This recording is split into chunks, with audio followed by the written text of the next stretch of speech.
बिस्मिल्लाहिर्रहमानिर्रहीम, अस्सलाम वालेकुम। आप देख रहे हैं हेड ऑन और मैं हूं मुनीर फारूक। इस वक्त सबसे बड़ी खबर यह है कि पाकिस्तान की फ़ौज के फील्ड मार्शल सैयद आसिम मुनीर मोहसिन नकवी साहब, जो कि इस वक्त वज़ीर दाखिला हैं और अपनी कोर टीम के साथ तेहरान पहुंच चुके हैं। ये एक बहुत अहम दौरा है जो कि पाकिस्तान का एक हाई पावर डेलीगेशन कर रहा है इस वक्त एज वी स्पीक, और इस बात के कवी इम्कानात हैं कि अमेरिका और ईरान के दरमियान जो तनाज़ा है उसके मुज़ाकरात का दूसरा दौर आने वाले चंद दिनों के अंदर पाकिस्तान में हो सकता है। उसी की एक बहुत अहम कड़ी है कि पाकिस्तान की फ़ौज के सरबराह फील्ड मार्शल सैयद आसिम मुनीर इस वक्त तेहरान पहुंच चुके हैं। इसके साथ साथ दुनिया में बहुत कुछ हो रहा है। अमेरिका की एक अपनी पोजीशन है, इस हवाले से बताया ये जा रहा है। अमेरिकी सदर ने कहा है कि जंग तकरीबन ख़त्म हो चुकी है और ख़त्म हो रही है, बल्कि ये बात वो पहले भी कर चुके हैं। इसके अलावा ईरान की वजारत खारजा की जानिब से भी आज अहम स्टेटमेंट्स दी गई हैं। इस पर बात करने के लिए मेरे साथ मौजूद हैं जनाब जाहिद साहब, सीनियर सहाफ़ी हैं, हमारे उस्तादों में से हैं। बहुत शुक्रिया जाहिद साहब आपका। इदरीस अली साहब हमारे साथ मौजूद हैं, जर्नलिस्ट हैं, रॉयटर्स के साथ काम कर रहे हैं, वाशिंगटन से मुझे ज्वाइन कर रहे हैं। बहुत शुक्रिया इदरीस साहब आपका। शहजाद इकबाल साहब सीनियर सहाफ़ी हैं, कुछ देर में हमें वो भी ज्वाइन कर लेंगे, और जो इस्लामाबाद और पाकिस्तान के हवाले से जो अहम चीज़ें हैं उनसे भी हम पूछ पाएंगे। जाहिद साहब, मैं सबसे पहले आपसे जानना चाहूँगा। मैं आज आपका आर्टिकल भी पढ़ रहा था। ऑब्वियसली हमेशा की तरह उसमें हमारे लिए सीखने को बहुत कुछ होता है, बट कंसिडरिंग जहाँ पर आज हम खड़े हैं, आपको लगता है कि जो मेजर डिसएग्रीमेंट्स हमारे सामने हमें नज़र आ रहे थे उसमें कोई हो पाई है तब्दीली? क्योंकि जो लास्ट जहाँ पर अगर ये कहें थोड़ा सा ब्रेक डाउन हुआ था मुज़ाकरात के अंदर, वो तो शायद यही इंप्रेशन मिल रहा था कि ईरान की तरफ से लचक नहीं दिखाई गई। बट डू यू फील के शायद अब चीज़ों में बेहतरी आ चुकी है? नहीं, देखें, अगर बाकी जो अमेरिका सिंसियर होता डील करना चाहता तो मेरा ख्याल ये है कि पहले जो राउंड हुआ था इस्लामाबाद में उसमें हो सकता था। ईरान ने उसमें बहुत फ्लेक्सिबिलिटी दिखाई थी। एक तो सबसे बड़ा जो है, जो बार बार बात आती है कि न्यूक्लियर इशू जो है मेजर जो है स्टिकिंग पॉइंट था, वो मेरा ख्याल ये कि एग्जैजरेटेड इसलिए है कि पहले भी जो बातचीत होती रही है ईरान और अमेरिका के दरमियान, जो जेनीवा में आखिरी बात हुई थी, उसमें भी ईरान ने जो है कम से कम ये यकीन दहानी कराई थी कि उसको जो है वो कोई पहले भी हमेशा ईरान कहता रहा कि कोई न्यूक्लियर वेपन बनाने का इरादा नहीं है। और जहाँ तक इस चीज़ का था कि यकीनी बात यह कि वो इस बात पे तैयार नहीं है ईरान कि उसमें जो यूरेनियम इनरिचमेंट की जो एक एनपीटी में जितना भी क्या कहते हैं आपको अलाउ है, तो वो उसको ख़त्म नहीं करना चाहता था। लेकिन यहाँ पे जो है बहुत ज़्यादा एक लिहाज से फ्लेक्सिबिलिटी, इसलिए देखिए खुद अमेरिकन अखबारात की जो न्यूयॉर्क टाइम्स की स्टोरी थी उसमें ये था कि ईरान इस बात पे भी तैयार हो गया था कि 5 साल तक वो हर किस्म की इनरिचमेंट को रोक देगा। तो मसला ये था कि अगर अमेरिका को वाकई जो है न्यूक्लियर से शिकायत थी तो वो तो एक मुआहदा हो सकता था। और जो वैंस के जो बातों से बाद में जो इन्होंने इंटरव्यू भी दिए थे शायद फॉक्स टीवी को, तो उसमें भी एक बात आई थी कि बहुत ज़्यादा जो करीब आ गए थे और अचानक फिर जो है उसमें नहीं हुआ। तो मेरे ख्याल उसमें बुनियादी चीज़ यही थी कि जो है ट्रंप अपनी मर्जी से जो है वो करना चाहते हैं। अब उसके फ़ौरन बाद भी देखें, इस्लामाबाद के एक अच्छी बात हुई थी कि कोई ब्रेक डाउन उस तरह का टॉक्स में नहीं हुआ था। एक स्टेलमेट ज़रूर हुआ था, एक लिहाज से जो है वो फैसला नहीं हो सका था, कोई हतमी एग्रीमेंट नहीं हो सका था, लेकिन उसमें एक गुंजाइश बाकी थी कि आइंदा के लिए बातचीत होती रहेगी। ब्रेक डाउन तो उस वक्त कहते हैं कि जबकि बिल्कुल ही एक बात आई थी कि बातचीत ख़त्म हो गई, वो तो ऐसा नहीं था। और ना ही कि दोनों तरफ से ये जो बात अगर आप सुन लें दोनों फरीकों की, तो दोनों की तरफ से यही था कि मुज़ाकरात करने के लिए कि दरवाजे बंद नहीं हुए थे।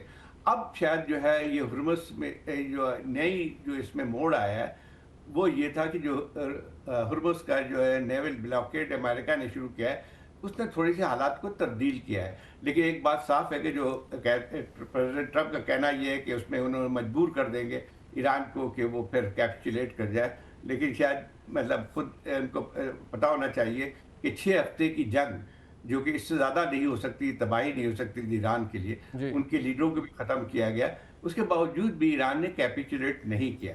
तो मेरा ख्याल ये है कि इनकी अगर ये सोच है कि इसके ज़रिए वो कर लेंगे, तो मैं वो मुमकिन नहीं है। लेकिन अगर होना चाहे, अगर वाकई जो एग्रीमेंट होना चाहे, तो अब कोई ऐसी मुश्किल नहीं है।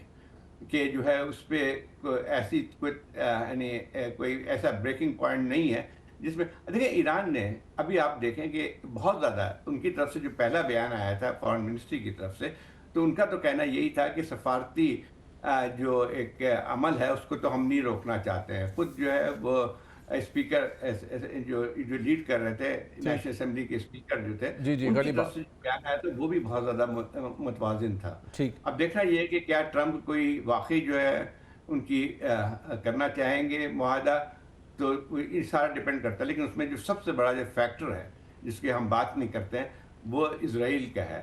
मेरे ख़्याल ये कि इज़राइल की पहले भी बात आई थी कि वो किसी भी बातचीत के ऊपर वो उनकी एग्रीमेंट नहीं थी। उनका जो बयान आया था जब ये सीज़ फायर हुआ था, तो उन्होंने कहा था कि जो है हमने कंडीशनली इसको सब। अब ये देखना ये है कि अब अगर कोई मुआहदा होता है, ठीक। तो फिर इस्राइल का क्या रद्द-ओ-मल होगा?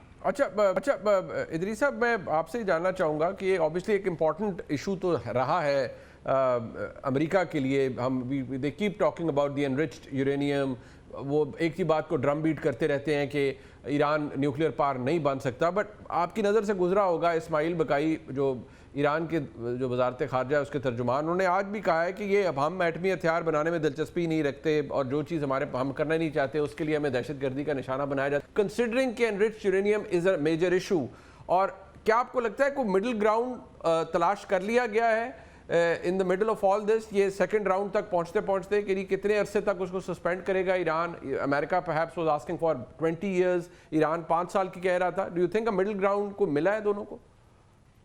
देखिए, मिडिल ग्राउंड मिलने के लिए तो चांसेस हैं। आप सही कह रहे हैं कि अमेरिका 20 साल चाह रहा है, ईरान 5 साल कह रहा है, मगर अगर एग्रीमेंट पे आए तो आई थिंक पॉसिबिलिटी है, क्योंकि जो एक फंडामेंटल इशू है कि ईरान के पास न्यूक्लियर बम नहीं होगा, वो आई थिंक दोनों साइड एग्री करती है। अमेरिका तो कह रही है, ईरान ने खुद कहा है कि कोई इंटेंशन नहीं है। तो मेरे ख्याल से अगर एक डील चाहती है दोनों साइड्स, पॉसिबिलिटी है। मगर आप ये भी देखें कि प्रेसिडेंट ट्रंप हर कोई चंद दिन बाद कहते हैं कि ये जंग खत्म होने वाली है, जंग खत्म होने वाली है, मगर अभी तक ऐसा कोई मौका आया नहीं है, क्योंकि जो यूएस ट्रूप्स हैं, जो इनकी फौजी है, वो हजारों में की तादाद में मिडल ईस्ट को भेजे जा रहे हैं। तो कोई ये जो एक होता है ना कि जो बोल रहे हैं प्रेसिडेंट ट्रंप, वो एक बात है, मगर जो उनके एक्शंस हैं, ये जो पेंटागन के एक्शंस हैं, वो एक और चीज साबित कर रहे हैं कि शायद टॉक्स गुड फेथ हैं, शायद नहीं हो, मगर जो मिलिट्री है वो बिल्कुल प्रिपेयर्ड है कि जब ये सीज फायर खत्म हो कि ये जंग वापस शुरू हो और एक्चुअली मेरे ख्याल से एस्केलेट भी करे।